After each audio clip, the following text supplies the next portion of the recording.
disappointed, frustrated. It's not the season that we anticipated or wanted, and proud of our kids' fight.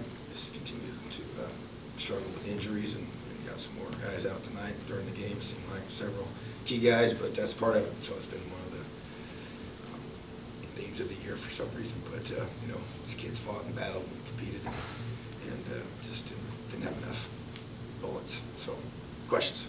Justin?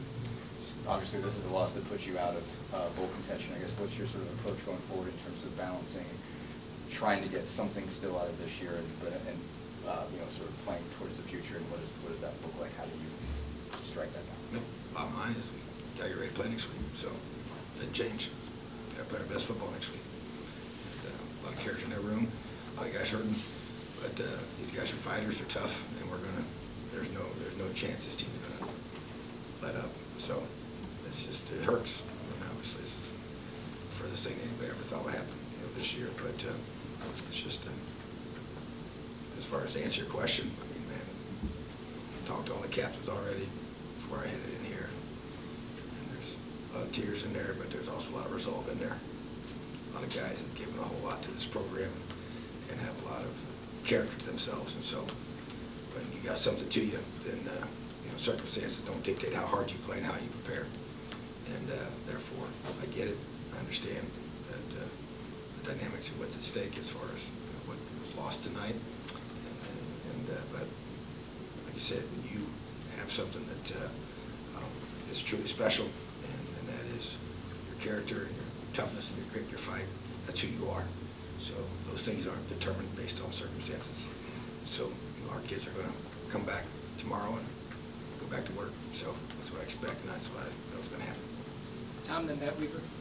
When you see a nice long drive like Donovan led the time on the touchdown drive, and you see some other plays here and there, I know you have to be very, very patient with his progress, but do you still get to at least see some things that make you feel good going forward from what you're seeing out of him so far? Yeah, there's no question. I mean, I think tonight, there's times he looked like a true freshman that, you know, been put in a tough situation pretty quickly, but there's also times where he made some really good plays. So, and there's even every day that he practices in that role and plays in that role, every snap he takes is great for his future and for our future. So there's no question, you know, I don't think any of us expect him to be our starting quarterback, you know, this week, but that's where we're at. And so, but there's no doubt there's been growth, but I do think tonight was tough. You know, it's a tough environment, tough team, really good defense. Their front seven is really, really talented. Their front four is really impressive guys, but we knew that going in, and he's got, you know, he's obviously made some mistakes tonight. Just some simple things that you don't usually have issues with, but when he's with his youth and experience, it shows up sometimes. So, but yeah, definitely a lot to build off of without question. And he's a competitor. He's tough. And he takes some tough hits and always seems to fall forward and hop right back up. So I like what I see. Matt, and then Sammy. Coach, I mean, I know obviously the defense gave up some, but they had a lot of stops down there, held them to some field goals, but you just couldn't get the offense going. I know it's been probably tied here, being asked about this, but just the fact that you guys just can't get anything going that side of the ball and kind of complement the defense when they make some plays for you. I guess how frustrating has it been?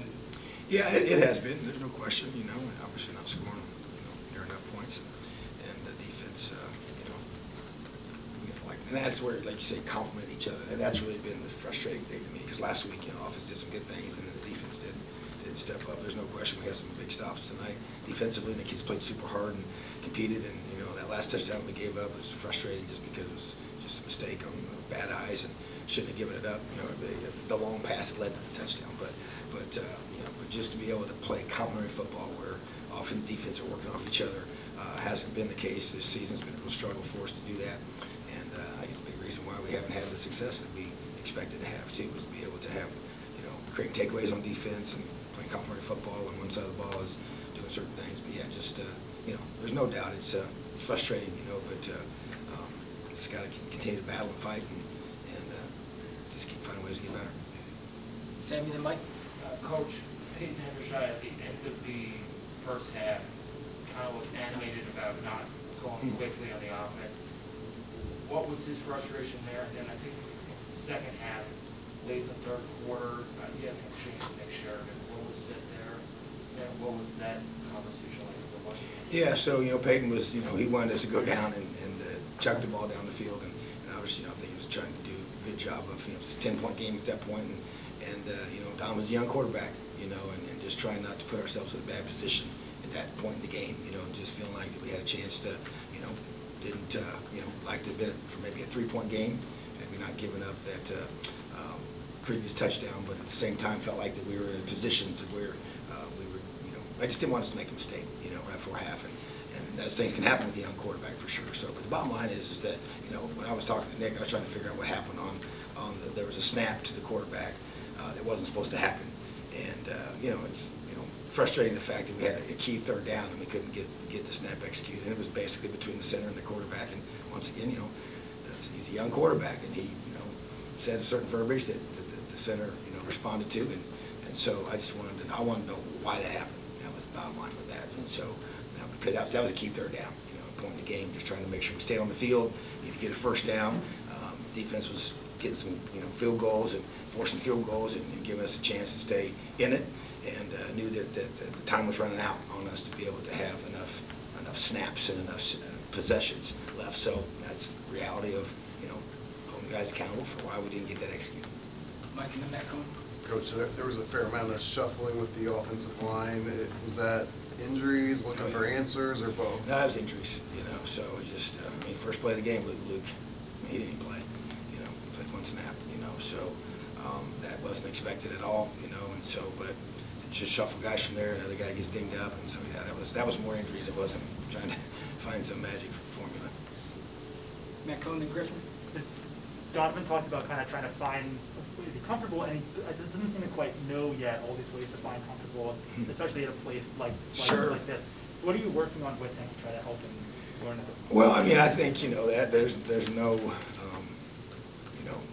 simulation that you can do other than just, playing the game, so being here, being in this environment, this week, we did not use crowd noise last week, for obvious reasons, and we did this week, and even during practice, that was kind of challenging. That was his first time handling that, because when we do the crowd noise in practice, you literally can't hear anything, and so it's challenging, and so actually it was even louder than it was even here tonight, so but there's still just, once again, you can't simulate the game experience, and so, him playing in these games and in this environment is huge. He's now played against Ohio State and Michigan, and 2 of those 3 on the road, so with the Maryland game on the road. So just tremendous growth opportunities for him. It's growing pains for all of us, but you can't, like I said, that's what he needs if he's going to keep getting better, which he will. But it's that thing, and it's never, the growth is not going to be like this. You get here, and then you go here, and then sometimes you go back down, and you go here, and you go back. It's just that's the reality of how you, develop anything, and so it's just, sometimes there's tough parts of that process you got to go through. So, but that's where he's at, and that's where we're at. But like I said, I love his competitive toughness. I love his attitude and the way he's, sometimes he'll make some plays you really smile at, sometimes you just, shake your head. But that's part of, once again, being a true freshman and being thrusted to this opportunity. So he's a great young man, and he's growing every day. Griffin, last one. Coach, I guess you mentioned injuries, and obviously that's been a thing all season long. I guess how much of that is, is that a practice thing? Is that a change in how hard you guys go? Is that a luck thing? Is that a training staff thing? Where do you put it? Yeah, you go back and you look at, to me, it's always about the actual injuries and when they happen.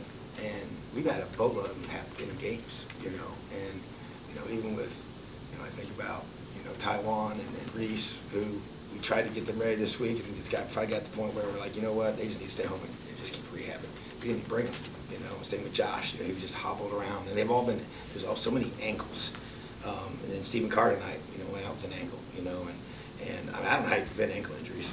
I guess you tape everybody's ankles up too much. We wear knee braces in games for guys to protect their knees for old linemen, but we take all of our guys get taped the way it is. I don't know.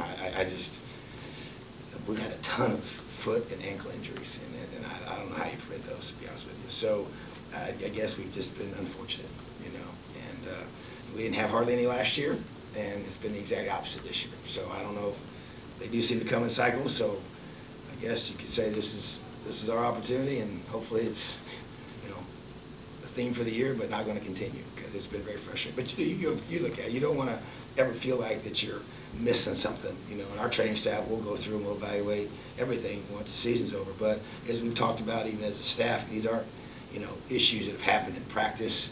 You know, they're not really a lot of I mean, I guess they're contact when you think of, you know, Steven got tackled and the defensive guys when they make tackles, but it's just been, gosh, more than anything, I mean, I just think it's been, you know, pretty unfortunate on our part. So unfortunately, that's what it's been. So we're not gonna make excuses, but it's reality. It's definitely hurt us. All right, thanks, Tom. Awesome. Have a good night, Delio. Bring Mike and Fitz in. Thanks.